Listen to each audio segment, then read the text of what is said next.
Assalamualaikum warahmatullahi wabarakatuh. Waalaikumsalam warahmatullahi wabarakatuh.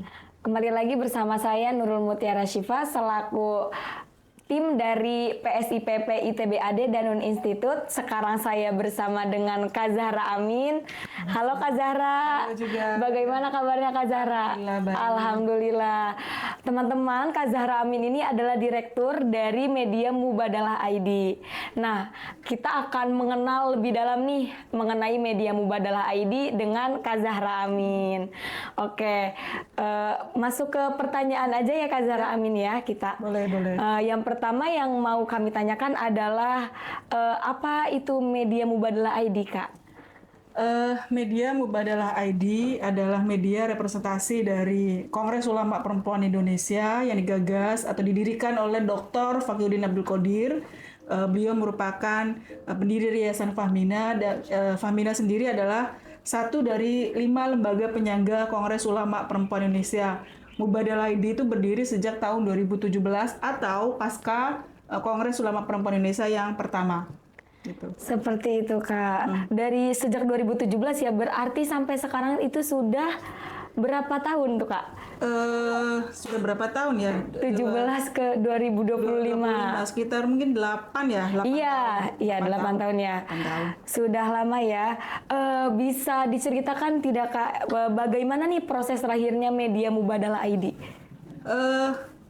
Proses lahirnya Media Mubadalah itu awalnya adalah dari blog pribadi Dr. Fakhyuddin Abdul Qodir. Beliau secara rutin memang menulis sejumlah artikel populer untuk merespon isu-isu realitas sosial, terutama terkait dengan isu perempuan, gender dan Islam dengan teks hadis gitu. Jadi awalnya beliau itu nulis di majalah Suara Rahimah. Beliau punya kolom khusus namanya di Rosa Hadis. Kemudian begitu platform berpindah ke media online, ada banyak permintaan dari jaringan ulama perempuan. Dulu belum ada KUPI ya, jaringan ulama perempuan terutama dari anggota atau peserta pelatihan ulama perempuan di Rahima ataupun di Fahmina. Ada kebutuhan untuk mendapatkan materi-materi terkait teks hadis yang bisa merespon isu-isu sosial, terutama terkait dengan perempuan, anak, dan kelompok rentan. Dan Mubadalah beliau kemudian mendirikan setelah jadi blog ya, kemudian menjadi website dan namanya itu berubah-ubah. Dari mulai reciprocity, timbalbalik.com, kemudian atas kesepakatan bersama di tahun 2017 itu mengambil nama istilah Mubadalah itu agar otentik, ada nama khas Islamnya gitu ya, Mubadalah gitu, ada nama khas Islam, dan ya akhirnya menggunakan istilah Mubadalah. Kemudian sampai 2020 itu berganti nama 3 kali.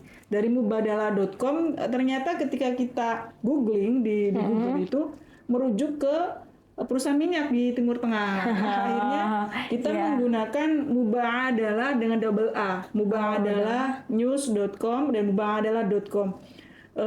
Tapi ternyata dalam perjalanannya itu juga kurang mudah diingat oleh orang atau kurang familiar atau tidak simpel gitu ya, kurang friendly gitu ya, terutama untuk Gen Z. Susah sekali untuk diucapkan. Dan waktu itu platformnya juga tidak menggunakan WordPress, jadi sulit sekali di tracking di Google itu. Dan dulu waktu mubadalah.com masih mudah untuk kita cari karena kita basisnya pakai WordPress. Begitu kita ganti ininya bukan WordPress, istilahnya apa ya, rumah websitenya itu berganti, dan akhirnya di tahun 2020 kita kembali menggunakan WordPress dan mengganti nama Mubadalah news.com itu menjadi mubadalah.id.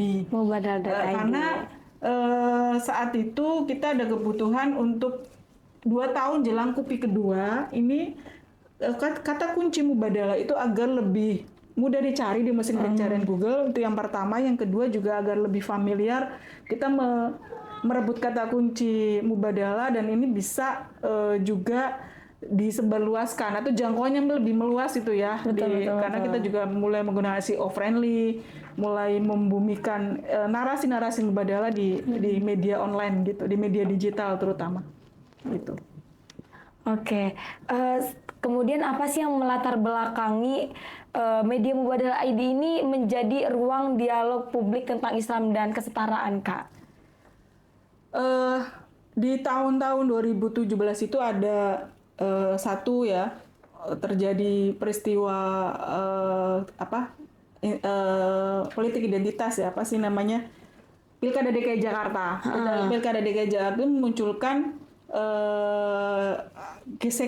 gesekan terutama di media sosial. Jadi ada polarisasi kelompok Islam yang dianggap mendukung dan dianggap tidak menolak atau pro dan kontra. Yang kedua ada penelitian hasil riset dari dari Al-Fara Institute, kemudian dari beberapa penelitian tentang media online atau media digital, itu narasi-narasi kebencian atau eksklusivisme beragama itu sangat kuat di media online. Dan media-media yang menjadi rujukan adalah media-media yang tidak moderat, untuk saya tidak menyebut agak konservatif dan lain sebagainya. Dan itu membuat Islam yang Indonesia yang selama ini dikenal sebagai yang ramah, rahmatan lil alamin, itu jadi kayak hilang, itu nggak ada. Akhirnya di akhir 2019 atau sebelum pandemi itu banyak media online keislaman yang bermunculan ya, terutama di kita itu ada NU Online, Islami.co, Alif.id, itu munculnya secara bersamaan ya di tahun-tahun itu. Ada Iqro.id, termasuk juga Mubadalah.id. Kita berusaha untuk mewarnai media online dengan narasi-narasi Islam yang ramah perempuan, yang rahmatan lil alamin, yang intinya adalah kita ini mengubah wajah Islam yang eksklusif, yang marah-marah, yang penuh kebencian dengan narasi Islam yang itu sangat ramah, dan kita mengusung Islam rahmatan alamin ini masuk ke dalam media digital begitu. Betul.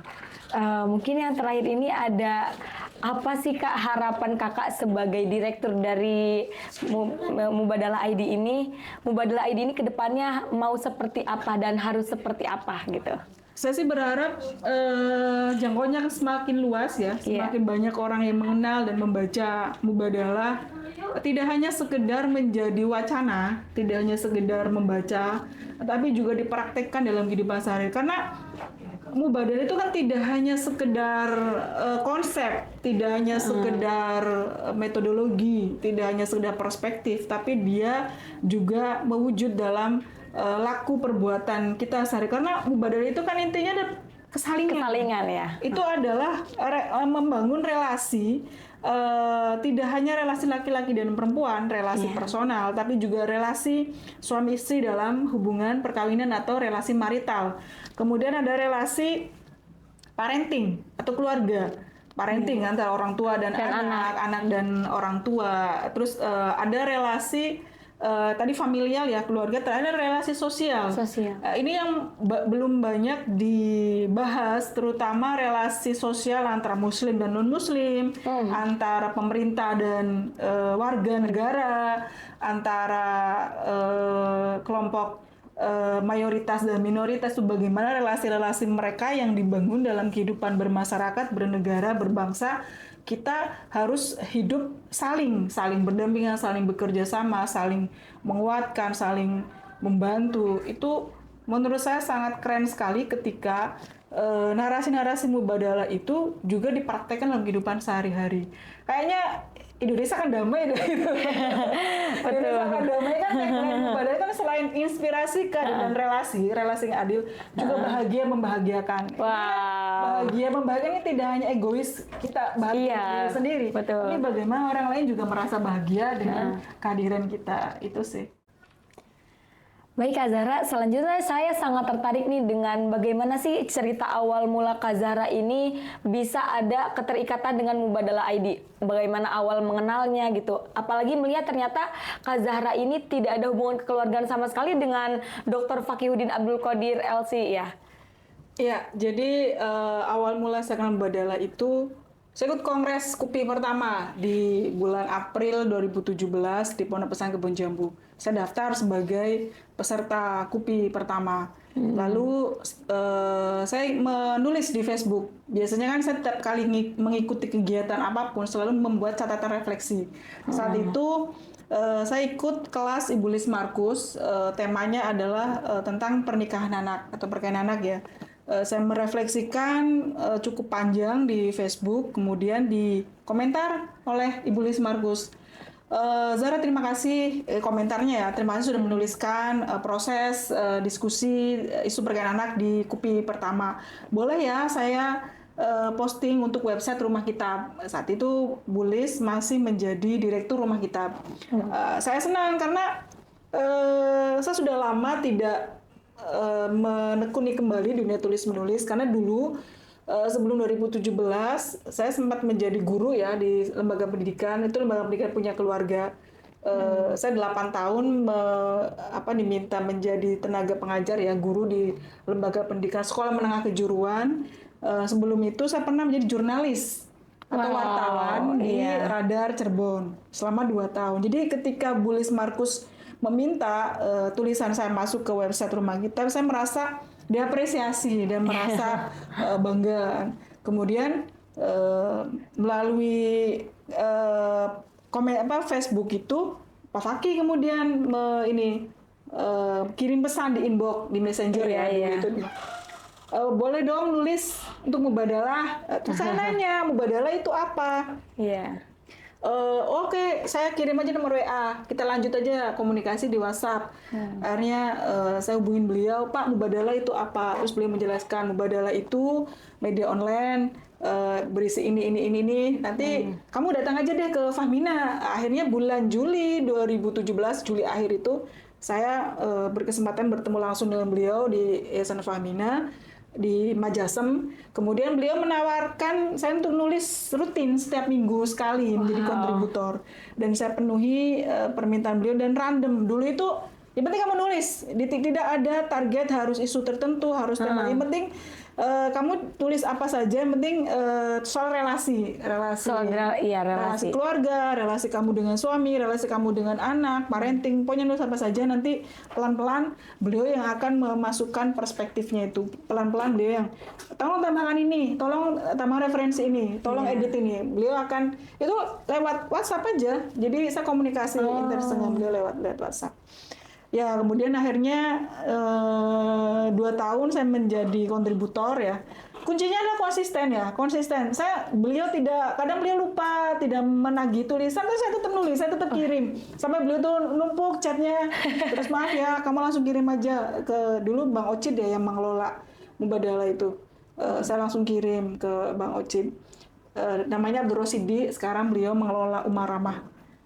Terus kemudian karena konsisten, setiap minggu saya nulis dengan tema yang sangat beragam. Di akhir 2019, beliau meminta, Zahra pegang deh Mubadalah, karena sekarang nggak ada yang mengelola, kata beliau. Terus saya minta waktu untuk mempertimbangkan, karena saat itu saya masih terikat kontrak dengan Koalisi Perempuan Indonesia Wilayah Jawa Barat. Saya menjadi staf PO KPI Wilayah Jawa Barat, dan sebelum saya masuk ke menjadi staf tetap atau redaksi tetap ya di Mubadalah, saya memutuskan untuk resign dulu dari KPI Jawa Barat. Di Desember saya resign, Januari 2020 awal, pokoknya sebelum pandemi itu saya masuk ke Mubadalah. Dan pandemi itu menurut saya momentum.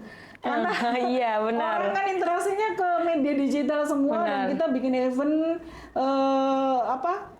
semuanya serba Zoom. Kita bikin event dan mulailah banyak orang mengenal Mubadalah secara luas gitu. Jadi brandingnya saat-saat momen pandemi ya, karena memang semuanya itu daring. Iya, dalam jaringan, betul-betul. Saat itu Kak, apakah Kakak sendiri atau ada ditemani tim-tim yang lain? Saat saya diminta oleh beliau, Zara tolong pegang Mubadalah. Saya ingin kamu percaya kamu bisa mengelola. Saya tidak mau sendirian. Saya tidak mau sendirian. Saya butuh 3 orang.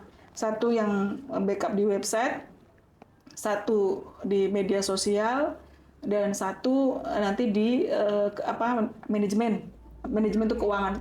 Jadi selama saya mengelola entah organisasi, entah komunitas, entah pekerjaan, saya tidak mau megang uang sendiri gitu. Iya. Jadi ada uang nggak ada uang, saya mau yang orang lain mengelola biar profesional gitu. Terus akhirnya kita mulai dengan saya Bang Dul ya yang mau bergabung. Bang Dul termasuk generasi awal sejak 2017 sebelum saya bergabung di Mubadalah. Kemudian ada Mas Mumu yang megang manajemen dan keuangan. Yuli Fatihah Yuliana itu megang media sosial dan jadi awal kita memulai Mubadalah itu dengan 4 orang. 4 orang terus seiring waktu kita ternyata agak kewalahan ya karena satu orang admin sekaligus konten sekaligus strategi media sosial. Akhirnya di website juga waktu itu sama sendirian, kita nambah orang di menjelang kopi itu kan banyak sekali kerjaan, maksudnya untuk baik artikel, publikasi maupun konten ya di media sosialnya kita medsos nambah biar admin media sosial itu tidak satu orang karena strategi atau algoritma media sosial kan berbeda-beda. Terus kita media sosial harus di-subkan sendiri, tidak bergabung dengan website. Jadi website pengelolaan manajemennya sendiri, saya yang megang dengan SEO friendly dan jadwal. Jadi website itu dengan membangun penulis, kontributor dengan pelatihannya, media sosial juga dengan tim admin, dengan jadwal sendiri, dengan strategi sendiri. Jadi sekarang sudah terpisah nih antara website dengan jaringan kepenulisan, pelatihannya, dan media sosial dengan pelatihan konten kreatifnya sendiri, dengan timnya sendiri gitu. Itu saya belajar untuk mempraktikkan kepemimpinan kolektif ya. Jadi setiap orang di Mubadalah itu setiap ada event, saya kasih tugas untuk nge-lead, jadi koordinator. Nge-lead itu tidak hanya sekedar simbol dia ada, tetapi mulai dari komunikasi, mulai dari bikin TOR, bikin laporan, menyampaikan ke peserta sampai segala hal, dia suruh mengelola semuanya sendiri. Kalau ada hal yang tidak dia ketahui boleh tanya, tapi dia harus semua kerjakan sendiri sampai ke laporan. Jadi semua orang di Mubadalah saya percaya mereka punya potensi dan selama mau belajar pasti bisa karena media digital itu kan mudah dipelajari ya. Yang penting kita mau adaptif dan mau belajar.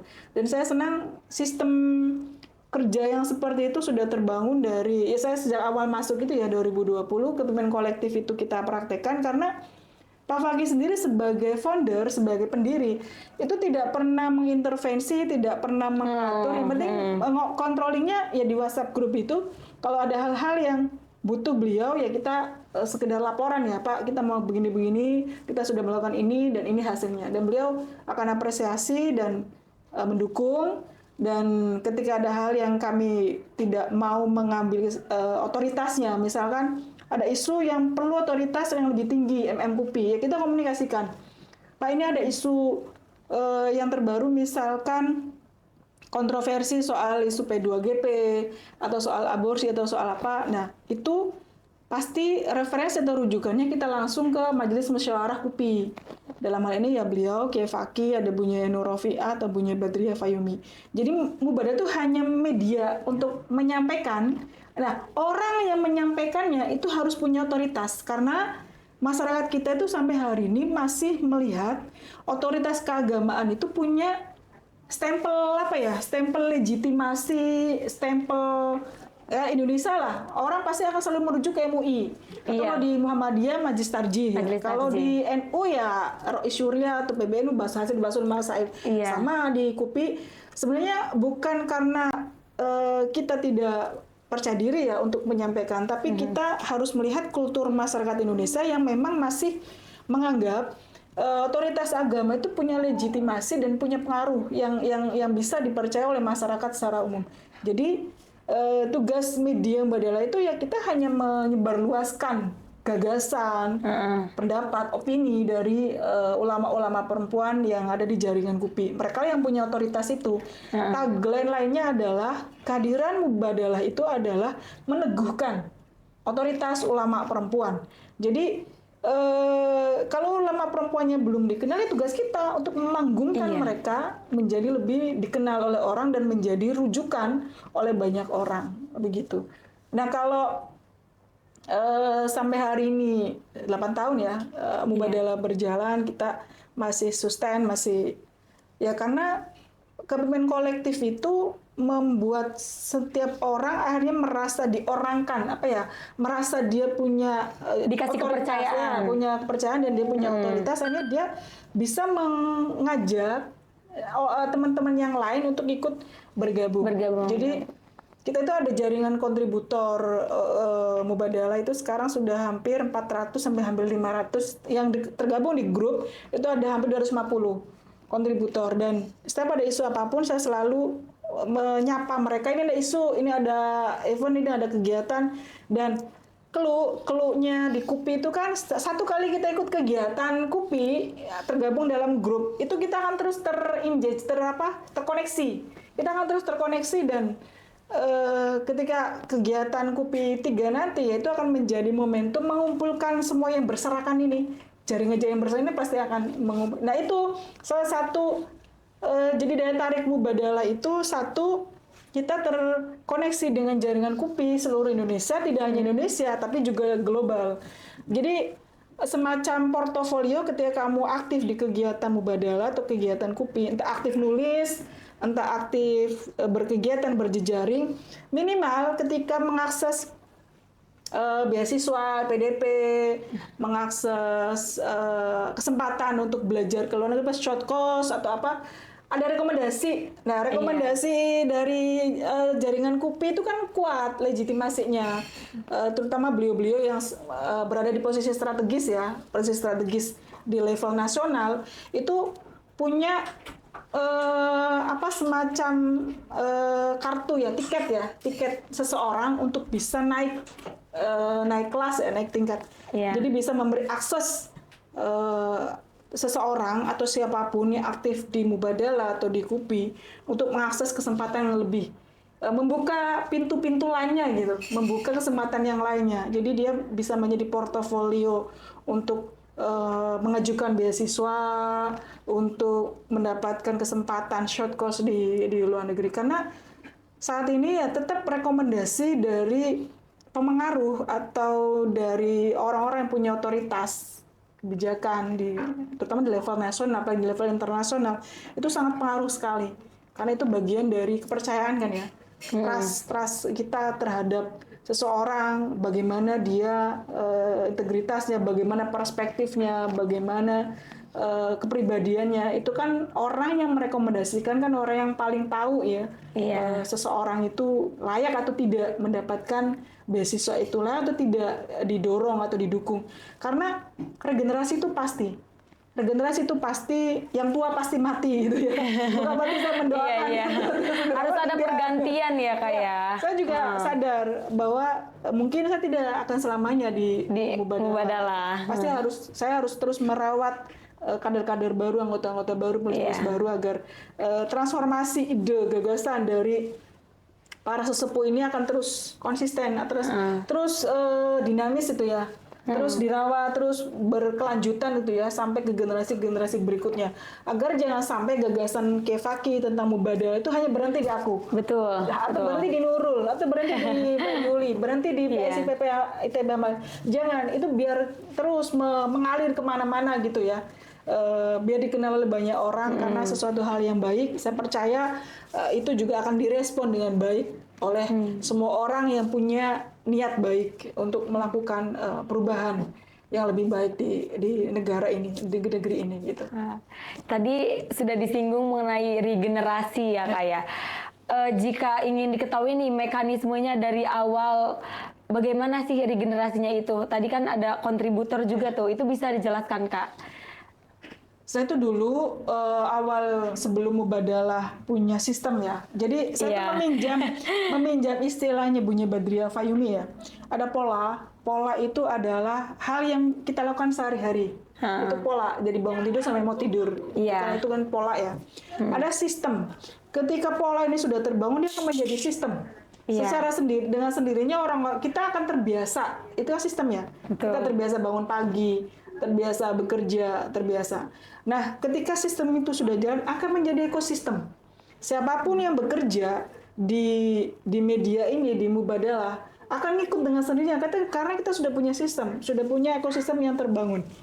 Nah, di 2019, Mubadalah itu menggelar kegiatan Women Writer Conference, yang sampai hari ini peserta pelatihannya masih terkoneksi dengan baik. Ada 50 peserta pelatihan, dan sekarang mereka itu sudah ada yang jadi doktor, dosen, ada yang juga guru besar, ada yang juga profesor, dan kita intens komunikasi. Ya mungkin karena saya dan Pak Fakih itu punya kesamaan gini, senang sekali mengumpulkan banyak orang dan mengorkestrasi gitu ya, mengorkestrasi kita ada isu, ada yang ini.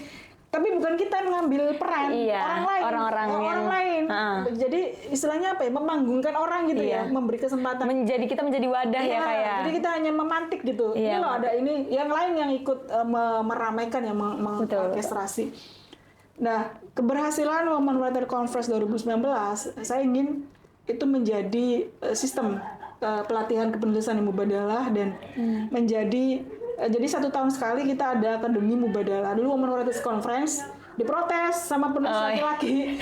Kenapa hanya perempuan? Woman. Laki-laki juga yang belajar. Akhirnya kita mengubah istilah Women Writers Conference menjadi akademi Mubadalah. Akademi Mubadalah itu ya kita intens melatih penulis dengan penguatan perspektif trilogi Kupi, ada konsep ma'ruf, keadilan hakiki, dan Mubadalah. Kemudian kita memasukkan juga analisis gendernya untuk menguatkan analisis gender itu kita gunakan untuk merespon isu sosial, ekonomi, budaya, lingkungan, sekarang tambah disabilitas. Kita bagaimana menggunakan trilogi Fatwa Kupi untuk kita jadikan sebagai perspektif untuk menguatkan hak-hak penyandang disabilitas. Ini yang sedang jalan, program ini yang sedang jalan di Mubadalah. Terus itu satu ya. Ini Akademi Mubadalah itu intensif dan agak lama pelatihannya, memang 3 Itu hari. program tahunan, Kak? Tahunan. Wow, iya. Tahunan, dan pesertanya terbatas, maksimal usia 30 tahun. Kita sengaja kita tunjukkan untuk anak muda yang masih punya semangat ya, dan kita batasi usia sampai 30, dan kita memang segmentasinya untuk mahasiswa, pelajar. Terus ada Mubadalah Gustu Community. Jadi kita yang turun ke bawah, turun ke pesantren, ke perguruan tinggi, banyak ke komunitas. 1 tahun itu antara 5 sampai 8 kali. Mubadalah Gustu Community. Kita keliling ke daerah-daerah, ke kota-kota. Karena basis Mubadalah itu kan pondok pesantren, santri, kemudian mahasiswa. Mereka yang tidak bisa mengikuti Akademi Mubadalah, kita fasilitasi, kita yang datangin. Karena kunjungan pembaca website itu kan akan kelihatan dari kota mana, ngeklik akan kelihatan apa sih namanya itu ya, sebaran kota. Nah, sebaran jangkauan kota itu sampai hari ini mungkin juga tantangannya untuk Mubadalah masih Jawa oriented, lebih banyak tersentral di Pulau Jawa. Pulau Jawa ya. Belum banyak orang di luar Pulau Jawa yang mengenal Mubadalah, karena kita juga jarang sekali bikin kegiatan di luar Jawa. Di luar Pulau Jawa. Terlalu tinggi soalnya.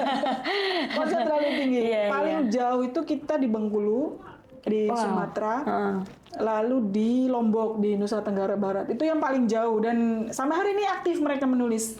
Jadi kalau ada orang yang membuka website Mubadalah di mana, itu akan kelacak di server. Oh, dari ini akan kelihatan. Termasuk media sosial ya, sebaran media sosial juga kan di Insta itu kan kelihatan kan, di kota mana saja orang melihat. Nah, salah satu keuntungan media digital itu kita bisa memetakan potensi di mana nih daerah yang sudah banyak kunjungan pembaca Mubadalah. Daerah mana nih yang belum? Nah, yang belum ini yang kita intervensi, kita datang ke sana. Iya. Kita kenalkan KUPI, kita kenalkan Mubadalah, kita kenalkan konsep trilogi fatwa KUPI. Dan mereka akhirnya mendengar, terus membaca, membuka link website, terus membuka media sosial, memfollow. Jadi kan secara tidak langsung followers Mubadalah nambah. Iya. Karena kita selalu mewajibkan peserta wajib follow semua platform Betul, media betul, sosial. betul.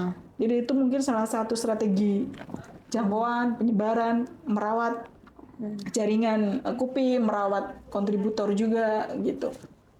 Oke Kak Zara, tadi kan Kak Zara sudah menjelaskan nih bahwa semisalnya para kontributor, para penulis ini memang ketika mereka sudah aktif banyak menulis di Mubadalah dan kontribusinya banyak dibuat Mubadalah, nanti ada timbal balik nih dari Mubadalah, misalnya mendapat rekomendasi dari senior-senior atau enggak dari KUPI, itu kan sangat bermanfaat ya buat CV ya Kak ya.